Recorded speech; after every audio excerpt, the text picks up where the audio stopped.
Dawson's Creek. Shifting into overdrive.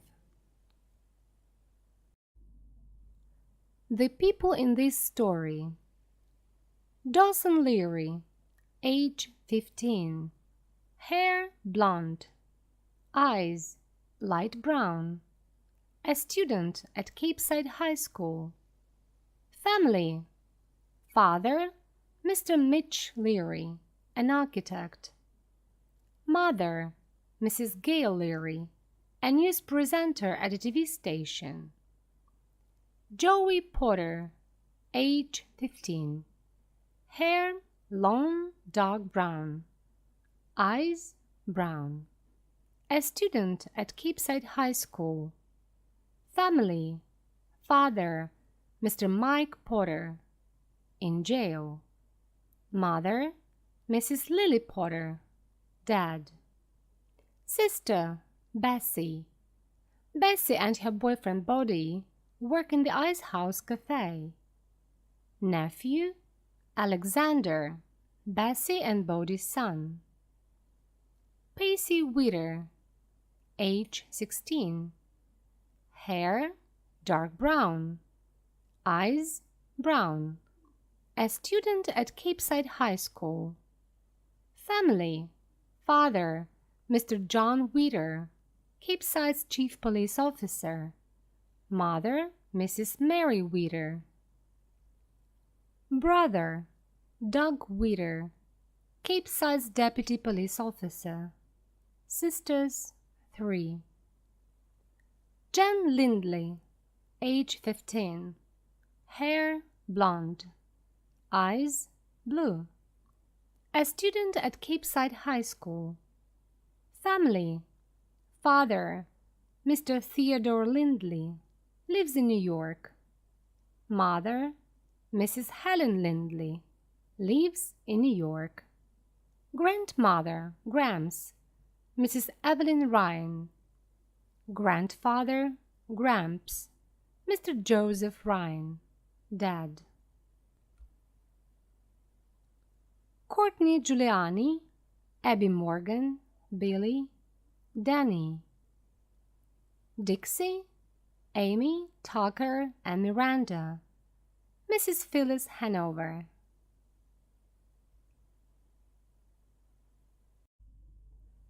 Life and the movies. Joey Potter looked at her friend Dawson Leary, and she smiled sadly. "Life isn't like a movie, Dawson," she said. "We can't write happy endings to all our relationships." Joey was a pretty girl with long brown hair. Both Joey and Dawson were nearly 16 years old. The two teenagers had problems. All teenagers had the same problems: life, love, schoolwork, and parents. It isn't easy to become an adult. Dawson loved movies. He had always loved movies. He took film classes in school. He made short movies himself. Dawson wanted to be a film director. His favorite director was Steven Spielberg. Dawson spent a lot of his free time filming with his video camera. He loved watching videos of great movies from the past. Most evenings, he watched movies with Joey. And until recently, that had been fine.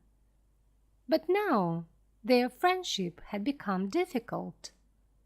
These days, Dawson always wants us to behave like people in movies, Joey thought. And life in the little seaside town of Capeside wasn't like the movies. Joey looked at the handsome blonde boy who was sitting next to her. She thought about the years of their long friendship. They had known each other all their lives. They were best friends. Joey had always loved Dawson as a friend, but during the summer, Joey's feelings had changed. Suddenly, she'd wanted a serious relationship with Dawson. She'd wanted him to love her as a woman, not as a sister.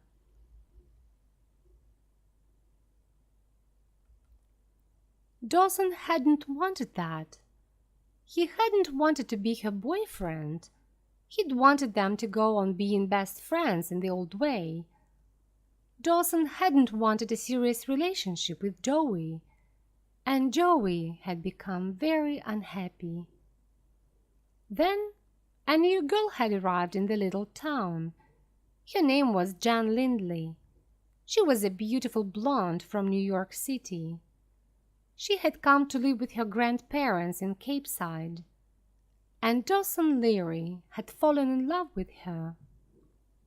For a few weeks, Jan had been Dawson's girlfriend. Then she had ended that relationship. She had not wanted a serious boyfriend. Now, Dawson and Jan tried to be friends, but it was a difficult time for both of them. Soon after Dawson's relationship with Jan ended, his feelings about Joey had changed. At last, he had fallen in love with her, and for a time, she had been his girlfriend. She had gotten what she had wanted for so long, but when she had Dawson's love, she no longer wanted it.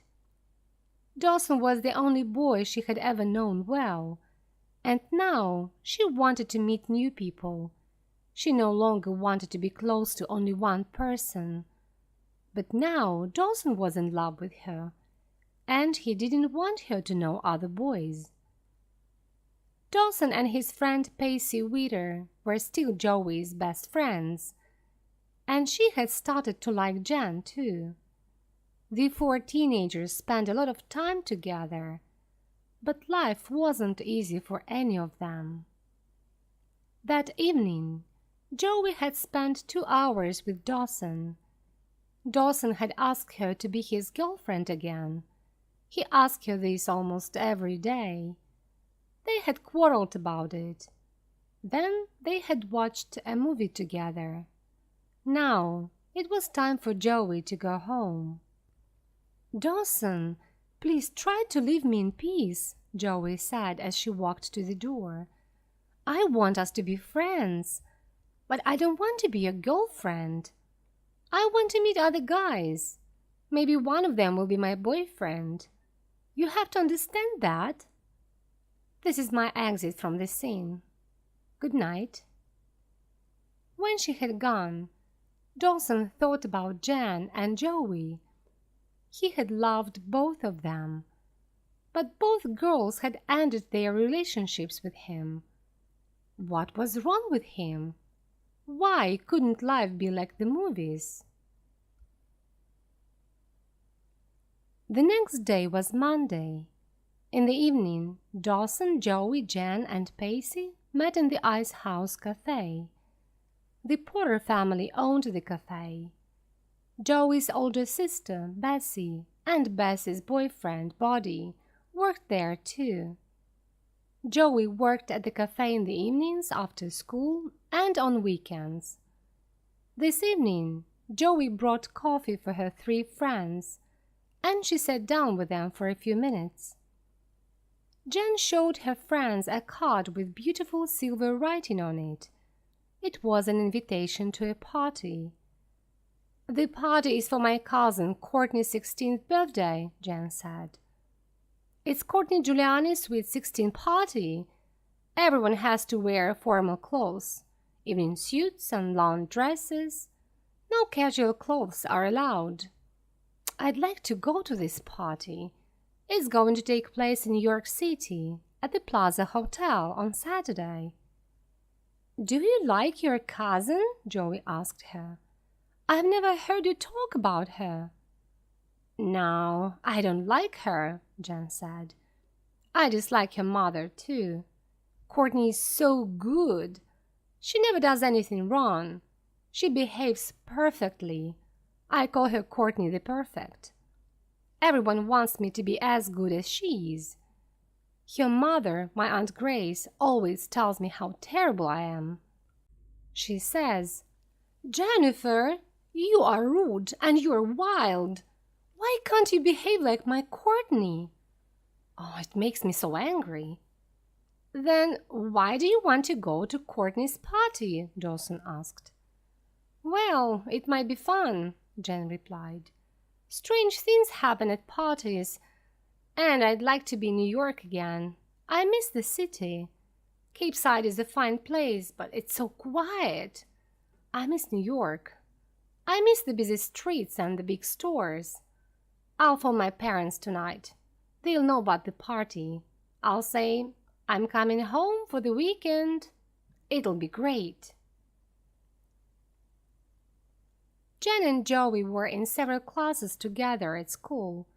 The next day, Jen talked to Joey after a gym class.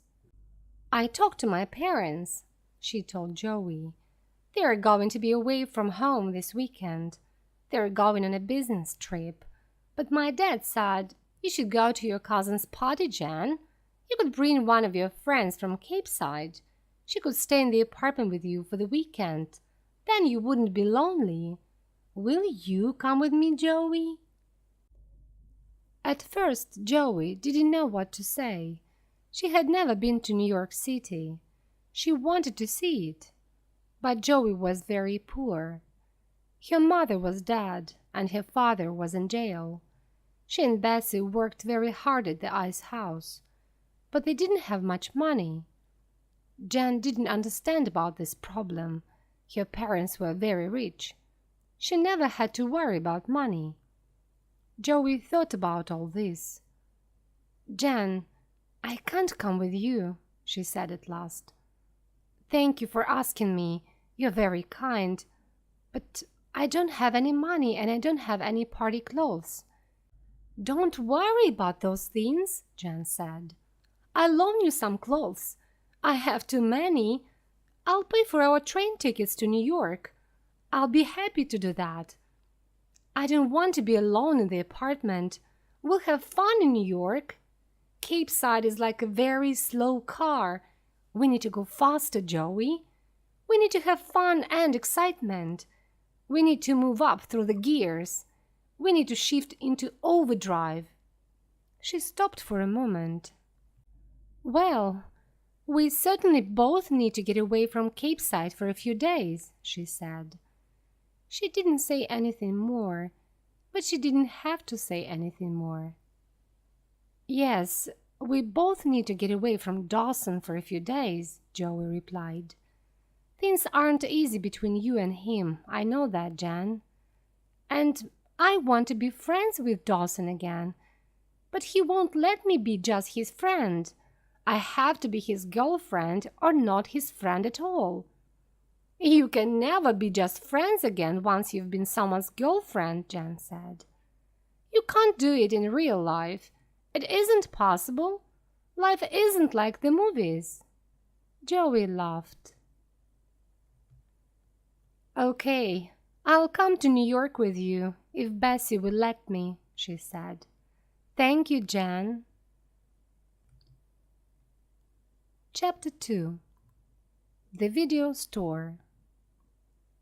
After school, Dawson and Pacey had jobs at Screenplay Video, a video rental store.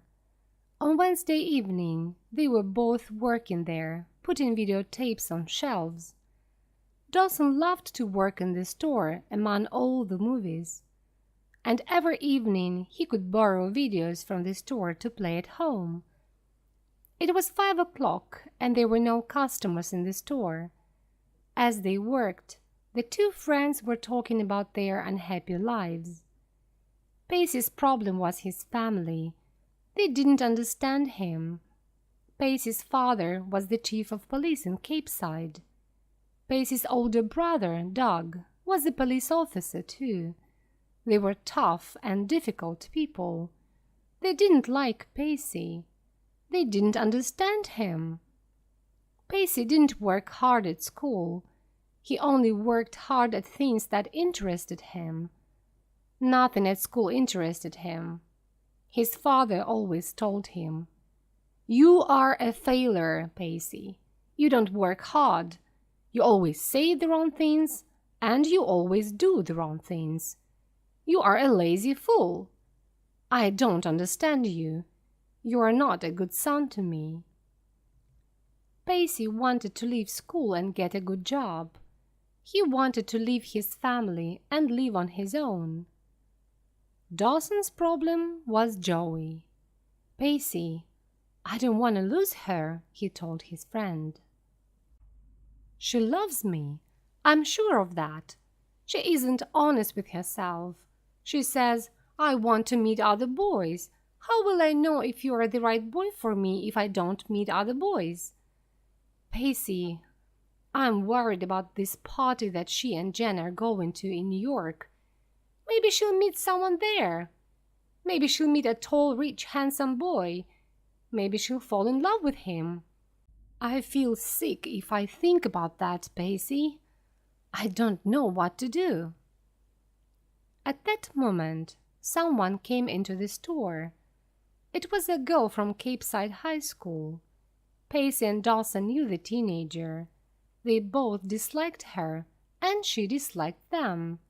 She was always rude to them. Her name was Abby Morgan. "I've come to return this video," Abby said. "If you guys have time to think about work, you can help me, but maybe you are too busy talking." Abby gave the video to Pacey. Then she went to look for another movie to rent. She disappeared behind some tall shelves, and Pacey and Dawson soon forgot about her. "We both need to get away from this town for a few days," Pacey said. "Maybe we could go to New York for the weekend too. Then we could meet Joey and Jen. We could visit famous places with them. And they would have to invite us to Courtney's party. You could dance with Joey. Then she wouldn't meet any tall, rich, handsome men." "I can't follow Joey to New York," Dawson said. "She'd be so angry with me. She wants me to leave her in peace." Then he thought for a moment. "How would we get there, Pacey?" he asked. "We don't have enough money." "Well, I've been thinking about that," Pacey replied. "My brother and my dad will be away from home this weekend. They're going to Hartford, Connecticut. They're going to a police convention, a kind of meeting for police officers. The convention is about teenage crime. I could use my dad's truck for the weekend. We could drive to New York on Friday evening and come back on Sunday." Pacey was a little older than Dawson. He was 16. He had a driver's license. He was allowed to drive a car now. "Will your dad let you borrow the truck?" Dawson asked. He was surprised. "I won't ask him," Pacey said. "If I get back home before him on Sunday, he won't know about it." "Is this really a good idea, Pacey?" Dawson said. He was worried.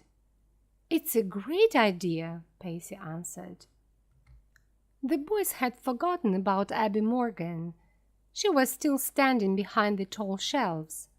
She was listening to them carefully. She heard every word of their plan, and she was smiling when she quietly left the store. Chapter 3. New York. Joey and Jan arrived at the Lindley's New York apartment on Friday evening. The apartment was very large and very beautiful. It was at the top of a very high building in the center of Manhattan. From the windows, there was a wonderful view of the city. Jan picked up the phone and called a Chinese restaurant. She ordered some food. "The restaurant will deliver the meal here," she told Joey. "We'll go out to a club after we've eaten. It'll be fun." "That will be wonderful," Joey said. She was happy and excited. She wanted to know about life in this great city. Tonight, she was going to start learning about it. After 15 minutes, a delivery person brought the Chinese meal to the apartment. It was the best food that Joey had ever tasted. Then, the two girls went into Jan's bedroom and looked at her clothes. The closet where Jen kept her clothes was huge. It was bigger than Joey's bedroom in her home. The girls quickly found some clothes which they liked. Joey put on a red dress. She also put on some of Jen's makeup. Joey didn't use makeup in Capeside, but Jen told her to wear some for the evening. "You look wonderful," Jen said when she saw her friend's face. Jen put on a short black dress and some long boots. Then she led Joey to a big mirror. "Don't we look good?" Jen asked. "Now we'll go to a club that I know. It's called The Cellar. All my friends go there." Jen phoned for a taxi. Joey put on a black leather jacket.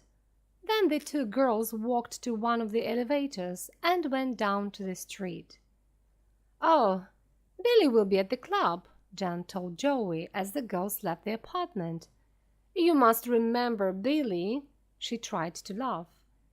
She didn't want her words to sound important. Joey did remember Billy. He was a handsome boy. He had been Jan's boyfriend when she lived in New York. He had come to Capeside once. He'd wanted to take Jan back to the city. But at that time, Jen was in love with Dawson. She didn't want to go to New York with Billy. Billy had been angry, but he'd quickly gone away. That had been a very sad time for Joey. Every day, she'd seen Dawson and Jen having fun together. Joey had loved Dawson herself then. She'd hated seeing him with another girl. That had hurt her very much. She remembered all this now. "Do you want to see Billy?" Joey asked her friend. She was surprised. "I want to see him, but I'm nervous about him too," Jen said. "I don't want to be his girlfriend again, but when I see him I always have a problem. My brain tells me one thing, but my body tells me something different." Half an hour later, the two girls were in the cellar. The club was a large, rather dark room. At one end of the room, a pretty girl was standing on a brightly lit stage. She was singing. Behind her, a band was playing. People were dancing. Everyone was drinking coffee or fruit juice. The club did not sell alcohol. Jen introduced Joey to some of her friends. One of them was a girl named Amy. And there was a boy named Tucker. Then the girls saw Billy, who was sitting in a corner. Tucker talked to Joey while Jen went over to Billy. Tucker was a friendly boy, and Joey enjoyed talking to him. The next time that she looked at Jen and Billy, they were kissing each other. Joey was happy when she saw Jen and Billy kissing. "Well, maybe Jen really doesn't want Dawson any longer," she told herself, and that made her happy. Joey didn't want Dawson to be her own boyfriend again, but she didn't want him to be Jen's boyfriend. When she thought about this, she was angry with herself. "What's wrong with me?" she thought. "Dawson is my best friend, but I don't want him to be happy with me, and I don't want him to be happy with anybody else. Why don't I want him to be happy?" Then something happened to Joey. She looked around her, and suddenly she saw the most handsome boy in the world. He was tall, and he had black hair. He was on the other side of the room, and he was looking at her. A few minutes later, she was dancing with him. "My name's Danny," the boy told her. He held her very close to him as they danced. And for Joey, the world was suddenly a different place. "This is why I need to be away from Dawson," she told herself. "I need to meet people like Danny. He's wonderful." She smiled at the handsome young man. "My name is Joey," she said. "Joey? But what's your real name?" he asked her softly. And suddenly, Joey didn't want to be Josephine Potter, the poor girl from Cape Side. She told some lies. "My real name is Joelle," she said. "It's a French name. My mother is French." "Joelle, that's a beautiful name," Danny said.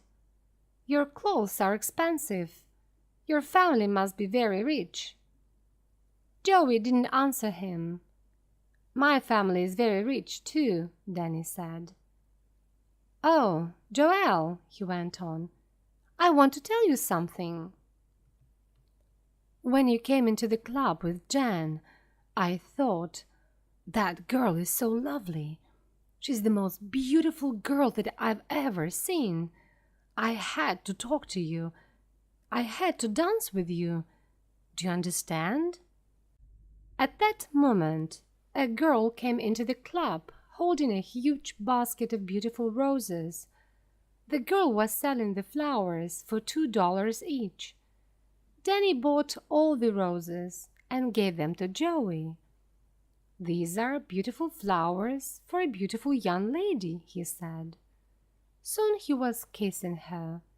He kissed her again and again. An hour later, Joey and Jen met in the ladies' room. "Well, you met Danny," Jen said. "Please be careful, Joey." "What do you mean?" Joey asked. "I don't understand." "Well, Danny has a bad reputation. People say bad things about him," Jen replied. "He isn't a very nice guy." "Oh, Jen, you are wrong," Joey said. "He's a wonderful guy. I've invited him back to your apartment this evening. He's talked to Billy. Billy will come with us too. Danny is ordering a big limousine to take us to the apartment. He said, 'My father will pay for it. He always pays for a limo for me. The car will be here soon. Are you ready to leave?'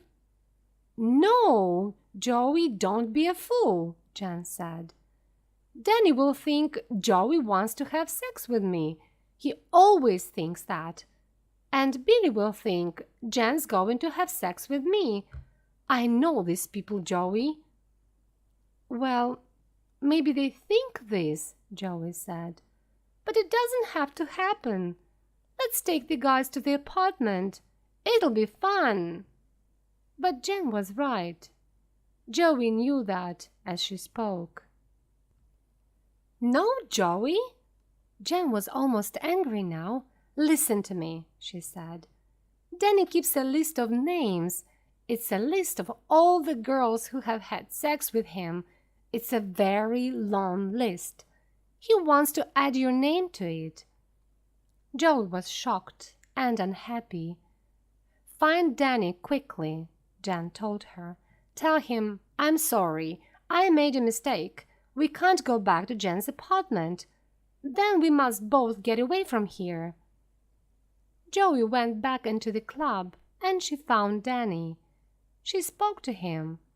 At first he was angry, and so was Billy. "I'm sorry, Danny," Joey said. "I didn't think." "Maybe you think too much," Danny said. "Well, I'm sorry," Joey said. Now she was angry too. "Maybe I thought Danny's a nice boy. I'd really like to know him, but I was wrong. I can see that now. You're not interested in people. You're only interested in sex. Please go away." Suddenly Danny's face changed. He didn't look angry now. He looked like a little child who had done something wrong. "Oh, Joelle, I'm sorry," he said. "Forgive me. I was wrong about you. Please, let Billy and me pick you up in the limo tomorrow evening. Billy and I are going to Courtney's party too. We'd like to take you with us." But Joey didn't answer. At that moment, Jen joined her, and the two girls left the club quickly. "I'm sorry, Jan," Joey said. "I don't understand the big city. I didn't want to make trouble for you." "It's okay," Jan replied. "I'll phone Billy later. I'll tell him to keep Danny away from you. I'll ask him not to pick us up from the apartment tomorrow. Please don't worry about it."